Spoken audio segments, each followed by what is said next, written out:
Hello and welcome to CHP Talks. My name is Beth St. Denis, and I am the guest host this week, filling in for Rod Taylor, who is enjoying a vacation with his lovely wife, Elaine.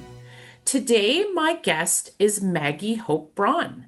Maggie, thank you so much for coming on to CHP Talks. I really appreciate it. Great to be here. Thank you. So, Maggie Hope Braun was born on January 1st and spent her early childhood in a remote village in Papua New Guinea. Her early exposure to diverse cultures and ecosystems fostered a lifelong appreciation for nature, humanity, and community. Maggie pursued studies in ecosystems management.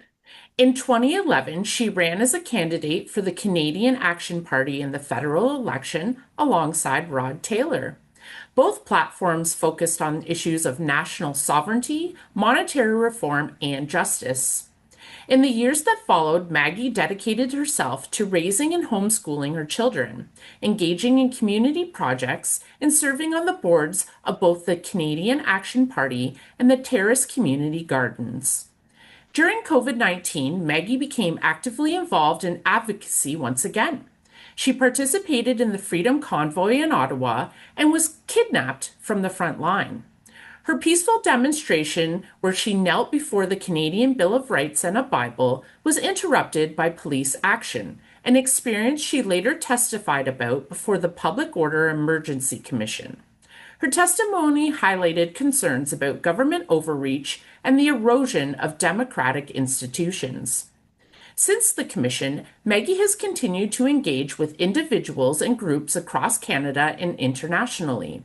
She built a strong network of like minded citizens and continues to collaborate on initiatives aimed at systematic reform through peaceful, practical, and cooperative means. Maggie's vision is to help cultivate a resilient, empowered network of citizens working together to restore integrity and accountability to Canadian society from the ground up. So, Maggie, thank you so much again for joining me today here on CHP Talks. It's great to be here with you and your amazing viewers and network. So, Maggie actually was a guest on my podcast, The Truth Trumpet, which is on Rubble. So, Maggie and I do know one another, and it's such a pleasure to have her on. I really admire the work that she's doing, not only in her own community, but throughout our great nation.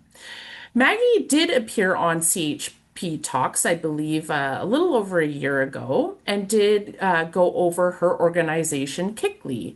But Maggie, I was hoping that you could explain KICLEI to those in our audience who did not see that episode. Absolutely. We were really in our infancy and just playing around with some of these strategies, I'll say, at the local level. And when we first began to speak last year, and a lot has happened, we'll get into that, but KICLEI is really it started out as a newsletter or an offshoot of my Gather 2030 newsletter, where we explored a strategy where we would kind of target and explore how the global agenda was being implemented at the local level and discovering that it was being done voluntarily through various programs that were connected with an organization with that's pronounced ICLEI, and that's the International Council on Local Environmental Initiatives, an organization that was founded by the United Nations in 1990 and who worked closely with the Federation of Canadian Municipalities to pre-draft the documents that were agreed to and signed in Rio de Janeiro, so known as Agenda 21. And since then, we have kind of uprooted the joining resolutions to these programs and started to educate our councils and communities about their involvement with these programs and organizations, and just have them reconsider their participation and the cost. And we've had a lot of success with that. And it's something we can do all across the country. So people are loving KICLEI. They are learning a lot and being inspired by others that are doing this work. And I'm really happy to have found something that we can all do to push back. So, Maggie, what made you decide that this was a path that you wanted to take? Well, I guess I went to school for ecosystem management. Before that, I was somewhat of an environmental activist. I always believed in climate change and um, so on. But in my studies, I took a deeper look into the science behind climate change and just found that a lot of it didn't add up. And I didn't like that scientists with other information were being excluded from the United Nations conferences way back in the early 2000s and just started to see that pattern. So I questioned it, did a lot of studying, like I said, into the science.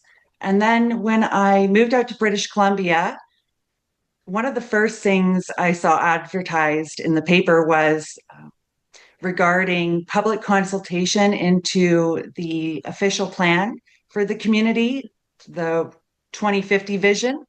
And I read through that and I just saw that it was based on the United Nations Sustainable Development Goals and Sustainable Development Scheme, which essentially redirects population growth away from small towns and rural areas and into high density urban areas. And I realized at that time that the global agenda was being implemented locally. I just didn't realize that we could effectively push back if we start to understand the civic engagement strategies we can use at the local level. And it was after the Freedom Convoy where, people came from all across the country to have our voices heard. And we had several years where we tried to petition, we tried to call, we tried to write letters, and our voices just were not being heard. And you would think a large protest like what was seen in Ottawa would at least result in some dialogue with our elected representatives, and it didn't. They essentially told us to go home. And in a country as big as Canada, we have to find another strategy if we're going to tackle this global agenda. And I'm, in a sense, pleased to find out that for the most part, it's being implemented at the local level where we can get to our local councils in 10, 20 minutes. We can get on the agenda and speak to these issues. And we can make recommendations and push back in a professional way, which is something that I think Canadians could be pretty good at, and we're proving to do well at that. So, yeah, I think, when they told us to go home, that was kind of when my wheels started turning about what is the next step. And KICLEI came out of that. So, KICLEI has been in existence for a few years now. Could you share some of your successes with our audience? Yeah, so it kind of started with my first presentation to the city of Peterborough, where I drew the council's attention to ICLEI, the organization that I believe had more influence than the council and the community realized, and various documents from the Federation of Canadian Municipalities that referenced how they would implement this global agenda through our municipal councils. That went, in a sense, viral and got a lot of people's attention. People wanted to learn more. It reached out to people in the county of Peterborough whose councils were about to adopt an official plan. We had a great group of ladies who were looking into that, and we kind of pulled their research and my research together and did a delegation that effectively helped to delay that official plan from passing. And so we proved that we could get a win out of these presentations and this information. From there, we moved on to delegations in surrounding municipalities and empowered those councils to push back on things like wind turbines and solar projects and such. But then the next big win probably came this time last year in Thorold, Ontario, where we discovered the flagship net zero program, which is called the Partners for Climate Protection Program. And we were able to help that council to withdraw from that program for the first time in Canadian history. And the vote was a 7-1 to withdraw from this flagship program. So we proved it was possible.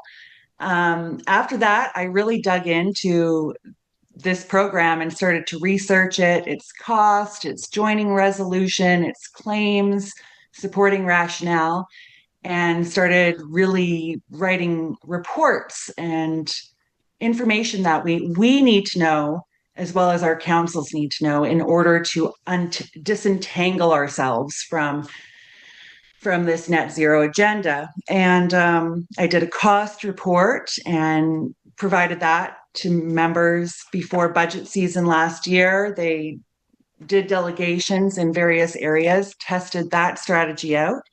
And in Tiny Township in Simcoe County, they received our delegation and our report, which said that this program does cost money. It claims to be a free program, which is very interesting because none of the implementation of the program is free. But they're saying because it's free to join the program, that the program is free and they will never look at the cost of developing a climate action plan, collecting all the data, implementing it, nothing. So we challenged that, and Tiny Township did a motion to have the cost assessed. Now, what's interesting there is staff came back, and we still need to push this forward.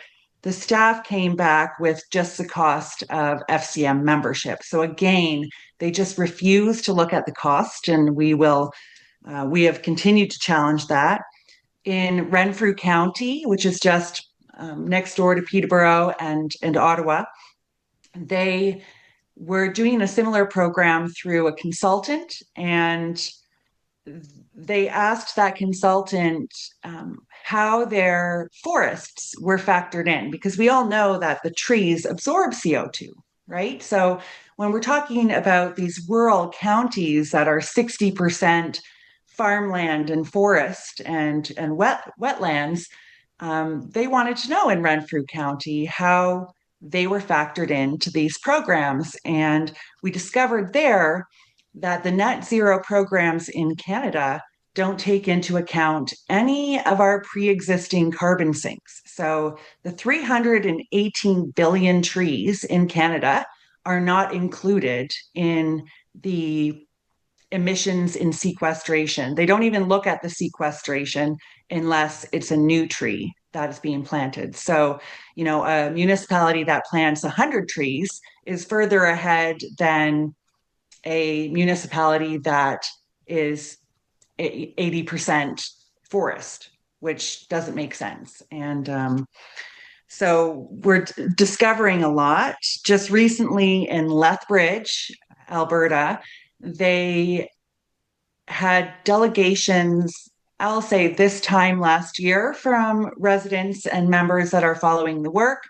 And then fast forward 1 year to the beginning of May, the staff themselves put forward a recommendation to reduce their CO2 reduction targets for their municipal operations from 40% to 20% by 2030. And they put forward a cost analysis, and again, proving that this costs money. And they basically said that they could get about a 20% reduction doing basic upgrades that they would, for the most part, be doing anyways, and it would cost them $20 million. But in order to get a 40% reduction, like that which they had adopted, which is recommended by the Partners for Climate Protection Program and international organizations like the IPCC, they would need to spend an additional $63 million in carbon credits alone. So that would be a total of $83 million for their municipal operations to get a reduction of 40% by 2030. And 63 million of that would go to outside interests, foreign utility companies, manufacturers of solar and wind products from far off other nations, even from China. A lot of some of this solar comes from China and everything as well, and countries like that have low standards of workplace safety and ethics and environmental regulations there. So it also carbon credits themselves. I've done an article on it. It is foreign utility companies, green slush fund, and ESG brokers that are making that money. So it's going out of the community to them. So they really proved that the program does cost money.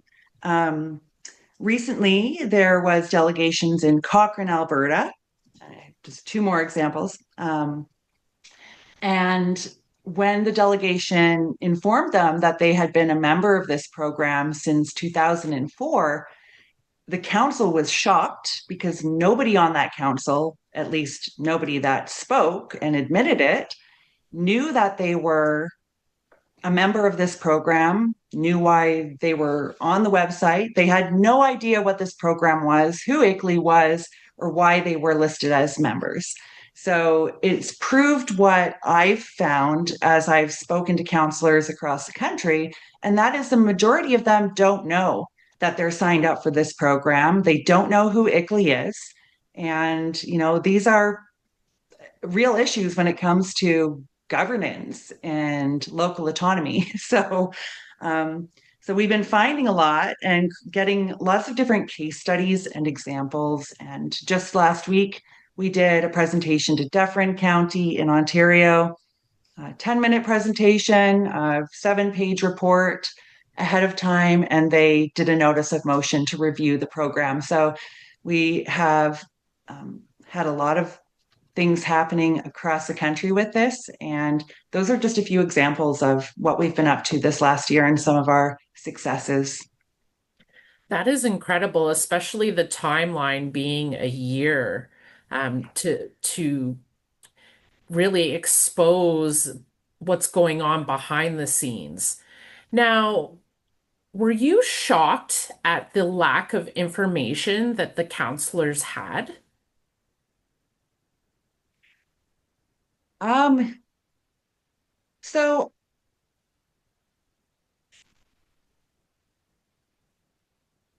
I had a feeling that they weren't being fully informed about these programs and their influence on the local agenda and their municipal plans and their budget. But I had no idea how many were completely out of the loop on what's going on. And when we look at the joining resolution for, say, the Partners for Climate Protection program, we see that, for one thing, this has been in existence since, well, the last 30 years. So it may have been adopted, 30 years ago in some of these areas, and they don't really revisit it, right? It's just assumed that they're participating in this program, and nobody really looks at it and says, do we have to? Is this mandatory? And the joining resolution is interesting as well because they get one counselor and one staff member to be a direct contact for the program. So that means that essentially the United Nations, through ICLEI, through the FCM, through the Partners for Climate Protection program, has a direct contact with the municipal staff who are writing the municipal plans, who are writing the municipal reports, who are making recommendations, who are giving that to a local counselor who can then move the motions and say, let's accept the recommendations in this report, right? So a lot of counselors think that the decisions that are being made there are locally driven. But when you look at a program like that, that's downloading its own an international framework to that local council without them even being aware that those counselors or those staff members are contacts for that program. We can start to see where the problem is happening. So that's why we're really focused on education, public awareness, and providing information to our decision makers. So what we're finding is that they will make better decisions if they have the right information. Absolutely. And I think you brought up a great point about the fact that maybe the information they do have, they're being completely misled. Your examples of the financing aspect of it clearly shows that they're being told one thing that, oh, it doesn't cost anything, yet that is the furthest thing from the truth. Did you find And that surprising? that is probably the biggest lie that's being told here. And I don't like to place blame. I don't like to say just because this counselor or that staff member is associated with this program that they're intentionally steering our local councils astray and into this global climate corporate marketing scheme, essentially, where all of our funds are being redirected to international corporations. But when we start to get the same generic answers to the question, how much does it cost? And we're told it doesn't cost anything, but we know that it does cost something. It really starts to make you wonder what is really going on here? Why are some individuals on that council or in that staff so willing to put their entire career at risk on that lie, which is what it is? And yeah, we'll just see. What's great about KICLEI is you're in the room with your council, you're watching them, you're communicating with them, you can read their body language, you can see where they stand. And what we're finding is there's usually just about two on the council that are pushing this, and that's all they need to sneak it through. So if we can empower the other six to push back a little, grow a backbone, say what needs to be said, say no, then we're going to have wins, right? And we just need to inspire those councils to push back. Or even ask questions? Yeah. Because it Yeah. seems like that's not happening either. Mhm. So, Absolutely. so we've discussed some of your successes. Have you had challenges along the way? Yeah, so there's been a few challenges. I would say most recently, I would say with the media would be one. So initially, there were a few targeted articles from various organized news or organizations, which I handled pretty well. Few and far between, I'll say. But then recently, now we've had more of a national campaign to push misinformation about KICLEI. So that's coming from the National Observer and a journalist, Rory White, who is likely very much connected with the ICLEI Climate Network. And along with that, he has written 3 articles in the last month, and they are sending those articles to the councils where we are actively engaging with. So recently, Cochrane, for instance, they put forward a notice of motion to withdraw, and the National Observer article was sent to them and with a warning, be careful not to abandon your net zero targets to well-crafted conspiracy theories. So we are we have responded to those articles, but it's very important that people who want to help with this and help us push back send our information to local councils too. So to get counselors email information, subscribe to our newsletter, and forward our information, because our reports are very well written. They have very reasonable recommendations. It is clearly not conspiratorial, the questions that we're raising and the examples that we're setting. So I guess at the end of the day, there will always be those two or three counselors that want to um, have these National Observer articles to lean into, but we need to make sure that the other six counselors have our information to lean into. And so I would say with that, that's probably our biggest challenge is just dealing with the media, and it's not going to stop. We're going to constantly have to defend our position. But the way I see it is we have pushed the line on them, and now they're trying to counter back, and our job now is to hold that line and to not and to defend our position, essentially. So that's something that I'm good at, answering those challenging questions and defending our position in a very reasonable way. And I just want to encourage people to share our information out, especially with councils signed up for that Partners for Climate Protection program. So at least for the next month and a half or two, that's kind of our biggest challenge right now, pushing back on the misinformation campaign. And of course, when you're dealing with international entities, it's no surprise that you're going to have some adversaries along the way. Now, how have And the independent media responded?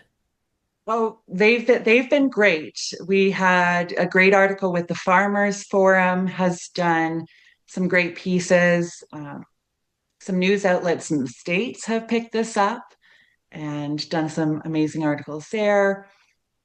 They, of course, we know that the international organizations we're up against have, billions and trillions of dollars to throw at their narrative, right? And little people like us might have a harder time. And I like to point out too that last year, well, I'll point this out. It's a challenge, but also something I'm very proud of is the KICLEI itself started off as a newsletter. We now have a website and people can join and become members. But last year, through the subscribers and the small donations, we brought in about $20,000, which I thought was amazing. But when you think comparatively to what we're up against, it's basically a shoestring budget. But what we've been able to do with that is a miracle. So, and I think that's because we're sharing the truth, and the truth has more power than this 30, 40-year-old narrative that they've been pushing on us that people are getting sick of now that it's really costing them, the farm, right? Um, so yeah, that would probably be one of our challenges, as well as just, the funding, and then having this grow so quickly. We've had to hire an administrator, which is key so that everything can kind of keep going and running in the background while we push forward and defend our position at the same time. So yeah, we're putting our money towards that administrator so we can keep going. And yeah, those are our biggest challenges, I guess. Sorry, I went off track because I was still on challenges. No, no problem. No problem at all. Now, how has the reaction been with some of the counselors? Do you find that they're appreciative of the information? Do they f seem resistant to it? What's your overall feel dealing with municipal counselors? So I would say that's a great question. The overall impression is, thank goodness somebody is here to say something. And you can just tell that they are hoping and praying that we say it in a way that they can take it and do something with it. So that means that We need to be careful with our rhetoric, be careful with our tone, be friendly, be cooperative, be professional, make recommendations that they can actually do, right? And not go too deep into the weeds and into other topics that are, I guess, along with that would be that counselors seem to want to have this discussion. And unless the people from their community start showing up and presenting their concerns and the information about the programs that they've signed up for and asking them to be reconsidered and withdrawn from, the counselors don't have much to go on. They're not going to just put this resolution out themselves. And people might get mad and say, well, that is their duty. But it's also our duty to participate in that process. And we've left them alone for the last 30 years with international lobbyist groups.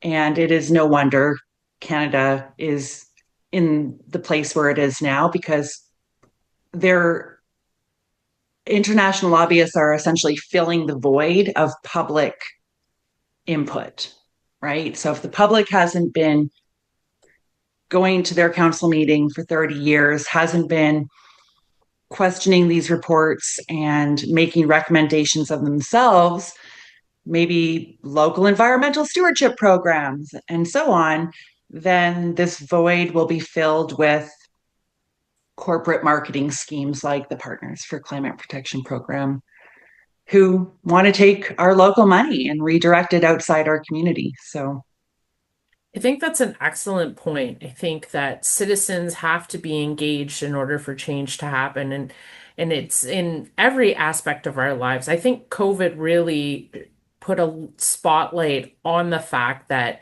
if people aren't engaged and don't speak up, it's just going to be the status quo. So Maggie, what are some initiatives that are happening with KICLEI? so the big initiatives I would say in the last year would be, we've really put a lot of work into our website. There is now a join us form. There is a support request form, so people like yourself can reach out and share, your name and contact information, where you're from, and just where you're at in the process. And if you're wanting a mini report done on your local climate action plan and a 5-minute script and a local petition, you can fill that out, and essentially I work through those and send you back information that you can share that is localized for your local council. So that support request form is a great way to kind of get this off the ground in your community. Again, with the join us form, we're able to pull groups together locally. So there's people maybe next door that are interested and you don't know, right? So we want to bring that network together.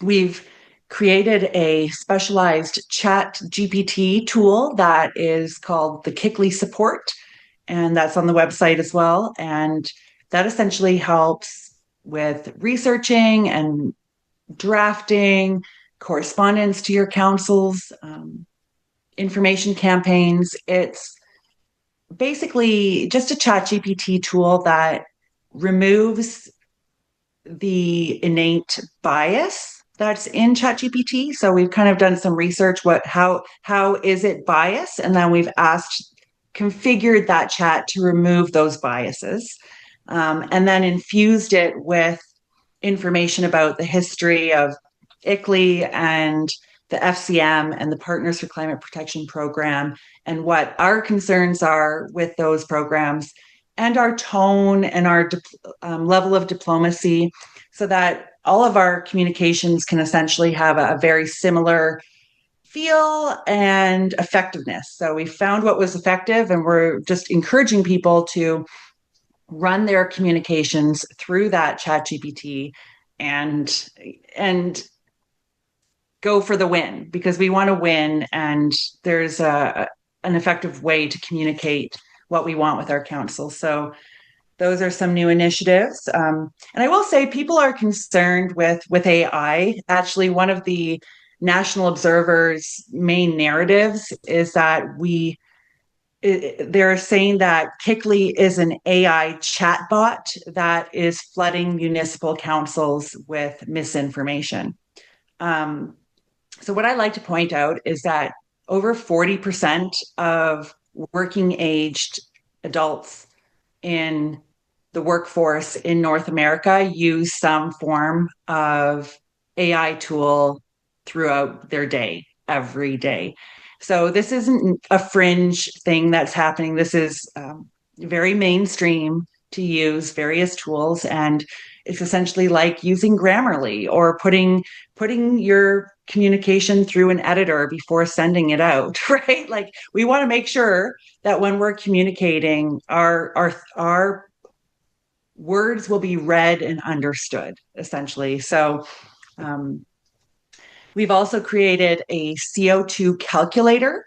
That's really cool. You can essentially go to the calculator, put in your area's population, your forested areas, all your different carbon sinks, get an idea of how much CO2 your community actually puts out, and then compare that to the the the level of CO2 in the atmosphere. So say you're in a county like Grey Bruce County and there's 100,000 residents, right? Your CO2 contributions on in the Canadian scale is very minimal. So maybe 0.26%. Anyway, it gives you all of the percentages for for your CO2 in the context of Canada, of human emissions around the world, and then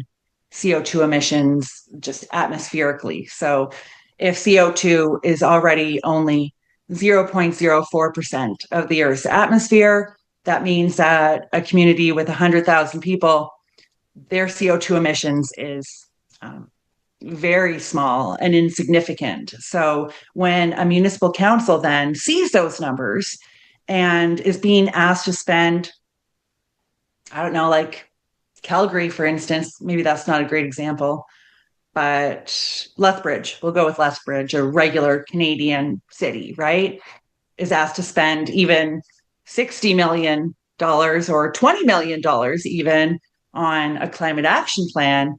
It makes you wonder why.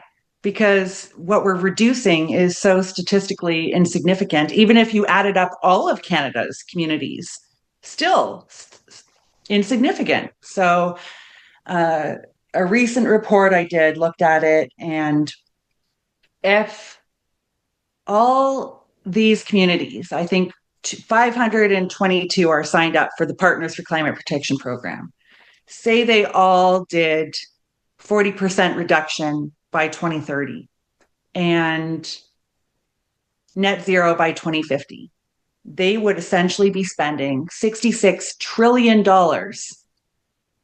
between now and 2050 on their climate action plan. And most of that would go to carbon credits, not actual upgrades in their community. So it's important to compare the CO2 emissions percentage of CO2 in the atmosphere number with the cost and ask, does that make sense? Right. And that seems to be effective. So. Absolutely incredible. Well, Maggie, I just want to commend you for the work that you've been doing. And just as I said, I spoke to you over a year ago, and to see the progress is just so inspiring. And I really appreciate what you're doing, that you are taking the time to empower regular citizens to make a difference in their own community, to educate their counselors, and to really have people see that these globalist agendas are not what's in the best interests, that they're misleading, and they're misguided policies. Absolutely. Do you have any final thoughts for our audience this evening?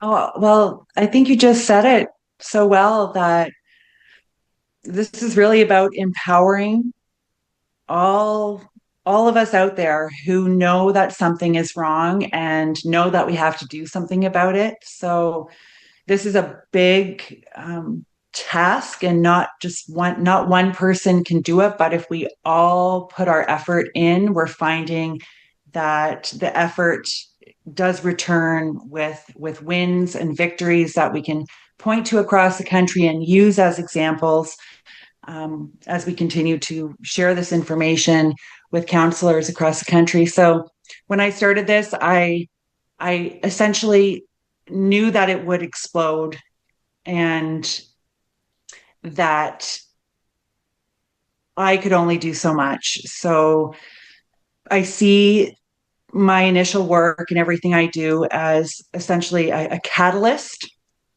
for change. And my goal is to inspire people across the country to start to pay attention to what is on their local agenda.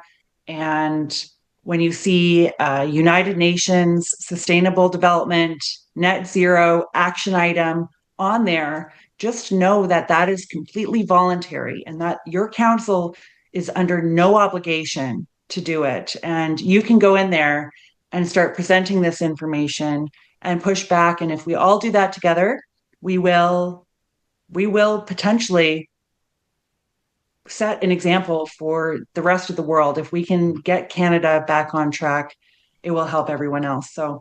Um, so that's kind of my closing thoughts on that, and just not to lose hope that there's a lot we can do.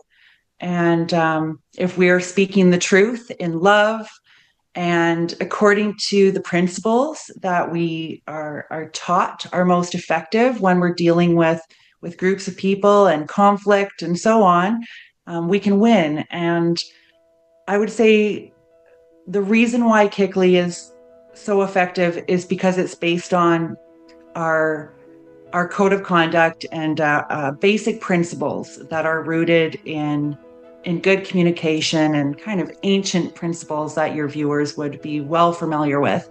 And I just recommend people look at that code of conduct, watch their local agenda, and go and speak from their heart when they feel called to. And we'll win if that's what we do. Amazing. Well, Maggie, thank you so much for joining us today here on CHP Talks. And we will put all the links that we discussed in the description of this video so you can yourself check out KICLEI and hopefully, take the torch and make a difference in your own community. Once again, thank you for joining us on CHP Talks, and God bless.